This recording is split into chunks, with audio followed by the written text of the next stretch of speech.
Hello students, आज हम पढ़ने जा रहे हैं एलिवेशन इन बॉइलिंग पॉइंट। आइए जरा इसको समझते हैं। ये कॉलिगेटिव प्रॉपर्टी है। तो एलिवेशन इन बॉइलिंग पॉइंट होता क्या है? देखिए बेटा, सबसे पहले हमने एक कंटेनर लिया। इस कंटेनर में हमने वाटर लिया। हम सभी जानते हैं वाटर को सॉल्वेंट कहते हैं। चलिए, हमने इसमें वाटर लिया और वाटर को हमने हीट देना स्टार्ट किया। हम वाटर को हीट दे रहे हैं और हम सभी जानते हैं कि जो वाटर होता है ये 100 डिग्री सेंटीग्रेड पर बॉईल हो जाता है। तो 100 डिग्री सेंटीग्रेड पर ये बॉईल क्यों होता है? और 100 डिग्री सेंटीग्रेड जो है ये वाटर का बॉइलिंग पॉइंट है। देखिए, वाटर बॉईल क्यों होता है? जैसे हम वाटर को हीट देते हैं तो वाटर के पार्टिकल्स जो कि वेपोराइज्ड होते हैं वो ऊपर जाने लगते हैं और इस तरह से उनका आना जाना लगा रहता है। तो यहाँ पर वाटर के पार्टिकल्स जमा होते जा रहे हैं। ये वाटर के पार्टिकल्स यहाँ पर डिपॉजिट होते जा रहे हैं। बाहर का एटमॉस्फेरिक प्रेशर होता है 1 atm। यहाँ पहुँचने वाले पार्टिकल्स हम कल्पना कर लेते हैं कि यहाँ पर 1000 पार्टिकल्स पहुँच गए हैं। हमने ऐसा मान लिया कि 100 डिग्री सेंटीग्रेड पर यहाँ पर 1000 पार्टिकल्स पहुँच गए हैं और 1000 पार्टिकल्स यहाँ पहुँचकर 1 atm प्रेशर क्रिएट कर रहे हैं। बाहर का प्रेशर भी कितना है बेटा? 1 atm।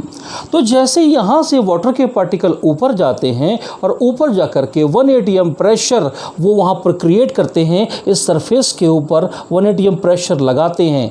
तो जैसे किसी लिक्विड का वेपर प्रेशर एटमॉस्फेरिक प्रेशर के इक्वल हो जाता है तो हम उस पॉइंट को कहते हैं बॉइलिंग पॉइंट। तो वाटर में 100 डिग्री सेंटीग्रेड पर यहाँ इतने पार्टिकल्स आ जाते हैं कि वो 1 atm प्रेशर क्रिएट करते हैं और उतना ही प्रेशर कहाँ का होता है? एटमॉस्फेयर का। इसलिए 100 डिग्री सेंटीग्रेड पर वाटर बॉयल होने लगता है। तो हमने कल्पना कर ली कि यहाँ पर 1000 पार्टिकल्स जमा हो गए हैं और 1000 पार्टिकल 1 atm प्रेशर क्रिएट कर रहे हैं। अब हमने इसमें कोई non volatile solute like NaCl, हमने यहाँ पर कोई सॉल्यूट मिला दिया है लाइक NaCl। ध्यान दीजिएगा, हमारे पास जो सॉल्वेंट है ये है वोलेटाइल और सॉल्यूट जो है वो नॉन वोलेटाइल। वोलेटाइल क्या होता है बेटा? सॉल्वेंट जो हमारा वोलेटाइल है, वोलेटाइल वो होता है जिसे हीट देने पर उसकी वेपर्स बनती है और जिसकी वेपर्स नहीं बनती उन्हें हम कहते हैं नॉन वोलेटाइल लाइक NaCl। तो हमने किसी वोलेटाइल सॉल्वेंट में नॉन वोलेटाइल सॉल्यूट को मिक्स कर दिया तो नॉन वोलेटाइल सॉल्यूट के पार्टिकल्स वाटर के अंदर और सरफेस पर जाकर के डिपॉजिट हो जाएंगे और ऊपर जाने वाले वाटर के पार्टिकल्स को ऊपर जाने से रोकेंगे, जिससे ऊपर पहुंचने वाले पार्टिकल्स कम हो जाएंगे। तो हमने कल्पना कर ली, इमेजिन कर ली कि मात्र 700 पार्टिकल्स ऊपर जा पा रहे हैं। कितने डिग्री पर? 100 डिग्री पर। 100 डिग्री सेंटीग्रेड पर ये जो सॉल्यूशन बन चुका है जिसमें वाटर में हमने NaCl को मिक्स किया है, इस वाटर के अब केवल 700 पार्टिकल्स ऊपर पहुंच पा रहे हैं, जबकि इसके पहले 100 डिग्री पर 1000 पार्टिकल्स पहुंचते थे। तो कितने पार्टिकल्स? 300 पार्टिकल्स हमने मान लिया कम हो गए। तो हमने इस तरह से देखा कि ऊपर पहुंचने वाले पार्टिकल्स कम हो गए तो उनका वेपर प्रेशर भी क्या हो जाएगा? कम। इसी को हम कहते थे लोअरिंग इन वेपर प्रेशर। अब जब तक यहाँ पर 1000 पार्टिकल नहीं पहुँचेंगे तब तक यहाँ का प्रेशर 1 atm होने वाला नहीं है। तब हमने क्या किया? यहाँ का टेम्परेचर इंक्रीज़ किया। हमने मान के चलिए यहाँ का टेम्परेचर 105 डिग्री सेंटीग्रेड कर दिया। 105 डिग्री सेंटीग्रेड हमने जैसे किया तो यहाँ पर जो वाटर के पार्टिकल्स हैं उन सबको काइनेटिक एनर्जी मिल गई और वो अपनी स्पीड पकड़ लेते हैं, यानी काइनेटिक एनर्जी मिलने पर वो तेज़ी से ऊपर जाने लगते हैं, जिससे NaCl के पार्टिकल उनको रोक नहीं पाते और अब यहाँ पर 1000 पार्टिकल्स पहुँच गए। पर उसके लिए हमें टेम्परेचर कितना देना पड़ा? 105 डिग्री सेंटीग्रेड, ये हम कल्पना कर रहे हैं।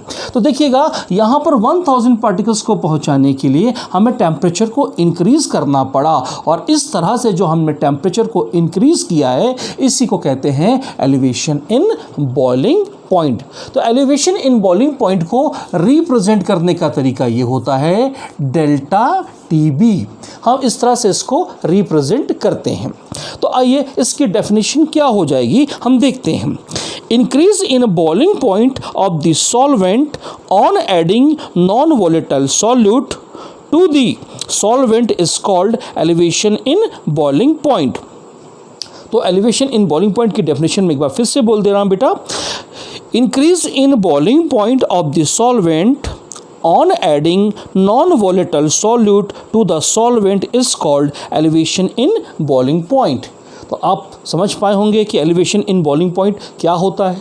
अब एलिवेशन इन बॉइलिंग पॉइंट को हम जरा ग्राफ के थ्रू समझेंगे। तो आइए इसके लिए हम ग्राफ देखते हैं। हमारे पास एक ग्राफ है बेटा, एक छोटा सा ग्राफ, इसको हम समझ लेते हैं। देखिएगा हमारे पास एक छोटा सा ग्राफ है।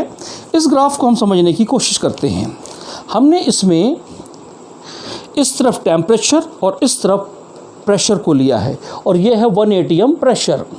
अब देखिएगा जैसे हम vapour pressure of pure solvent का टेम्परेचर इंक्रीज़ करते हैं, उसका वेपर प्रेशर भी बढ़ता जाता है। अब देखिएगा धीरे धीरे हमारा ग्राफ ऊपर जा रहा है और ये वाला जो पॉइंट है, इस पॉइंट के ठीक नीचे देखिए लिखा है TB0।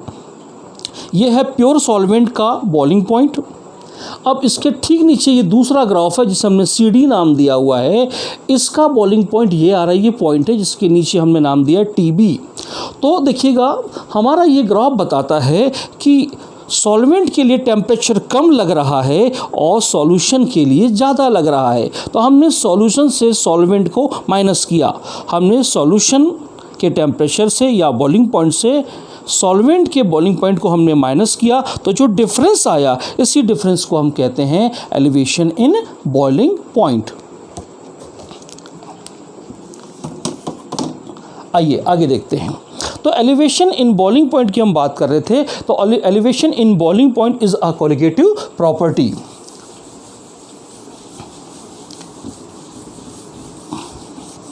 आइए देखेंगे। तो ध्यान रखिएगा कि elevation in boiling point delta